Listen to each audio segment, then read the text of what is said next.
Patrick Surtain was named Defensive Player of the Week.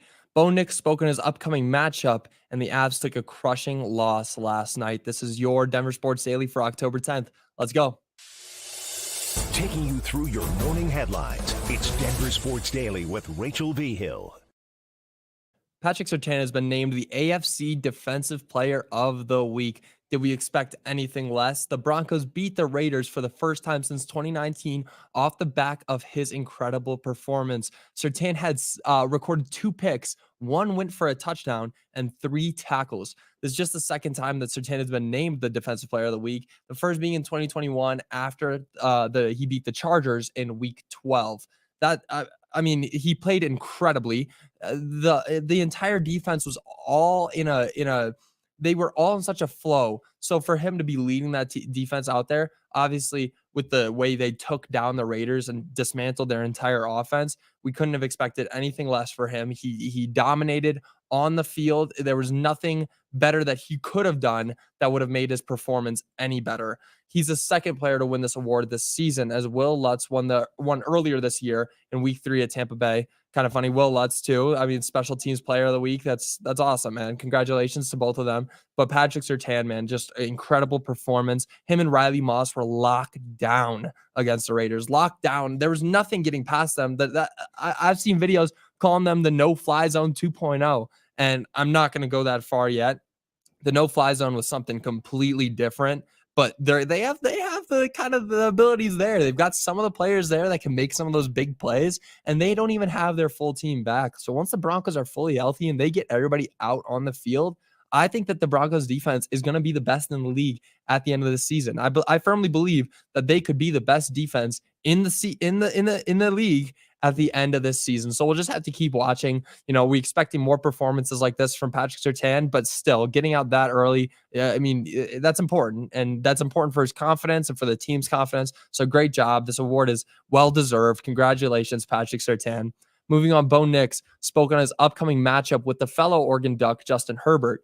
Nix and Herbert have already played each other at the collegiate level in Nix's debut, actually, with the Auburn Tigers. Nix threw for 177 yards and 2 touchdowns in his debut to lead the Tigers to a 27-21 win against the Justin Herbert-led Ducks. He went on to say, "My freshman year in 2019, we played him. It was a great head-to-head battle." Nix went on, "He's one of those guys you look up to playing at Oregon, and now that he's been in the league for several years, I've been watching him, and he's been doing great things. So it'll be fun watching him live and fun seeing him again." So obviously a lot of love between these two players. It's going to be a great matchup. And I've said it before, even before last week, these 2 games they could be the most important 2-game stretch for the Denver Broncos this season. You're playing 2 divisional rivals. They both have similar record. All 3 teams have similar records with the Raiders, the Chargers, and the Broncos. If the Broncos can get out here and jump to 4-2 over the Chargers, that would be huge for everybody. That would be huge for conference standings. 4-2 is a great start to the season. I didn't expect that at the beginning of the season. So obviously it's going to be a tough battle, especially the Chargers are coming off a bye, so they'll be well rested. And Justin Herbert is still listed on the injury report with an ankle injury, but he is expected to play. So it is going to be important to kind of see where how they're doing coming off that bye, because sometimes teams come off heated off the bye and they're ready to play, and sometimes they can kind of come off a little bit tired. But with their bye being so early in the season, it's really kind of hard to tell if they're going to be well rested and energized, or if that's going to kind of break them a little bit and kind of hold them behind. But again, huge matchup coming up this Sunday. I'll go into it a bit more tomorrow. We'll have all that kind of stuff going into the game, but very, very important matchup. These 2 games could be the most important once we get to the end of the season, when we'll see where the standings are kind of lining up. But again, 4-2 would be a huge start for the Broncos. Now, moving on, the Avs lost their first game of the regular season to the Las Vegas Golden Knights 8-4. 8-4 is a pretty crazy number, being the first game of the season. Mikko Rantanen recorded a hat trick, though, but that wasn't enough to combat the lackluster goalie play by the Avs. Mikko was hot, and everything about his play yesterday was amazing. It was great. It's exactly what you want from somebody who needs to step up when their team is injured. He played amazing, and it was exactly what you needed, but it wasn't enough, because Alexander Georgiev was pulled at the end of the second period after allowing 5 goals.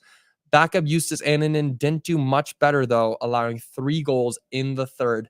There was a glimmer of hope early in the third period when Mikko Rantanen scored a goal, giving him the hat trick to make the score 5-4. But the Avs just couldn't keep up, and the Golden Knights scored 3 more times after that, and the Avs were shut out after that final score, making it 8-4. I've said it. I don't know how good the Avs are going to do this season with all the injuries that they have, all the players that aren't able to come out. It's going to be tough.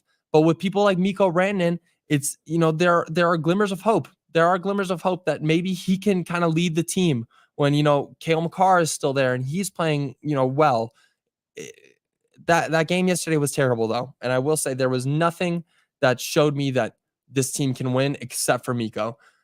We'll be watching it more. I'll definitely be watching it more, but I'm very, very nervous as to how far this team can get in the future when they're letting up 8 goals a night. 5 goals through 2 periods is not good by Georgie. I was really disappointed in his play. I had hope for him last season. I know towards the end, beginning of the postseason and end of the regular season, there was a lot of concerns on how well he was going to be able to do. And Annunen was doing okay at the end of the season last season, but 3 goals again in the third. Did he do much better than Georgiev? I don't think so. So there's a lot of questions the Avs have, and there's a lot of questions I have for how they can make their team better. But we'll keep you guys updated once more games come along, and we'll see where the kind of standings start to line up. Maybe even 10 games into the season, 20 games into the season. I'll want to see. I can't make a full evaluation off just one game, which is the point I'm trying to make. I can't make a full evaluation off one game. It's the first game of the season, so I can't really say that Georgiev needs to be gone,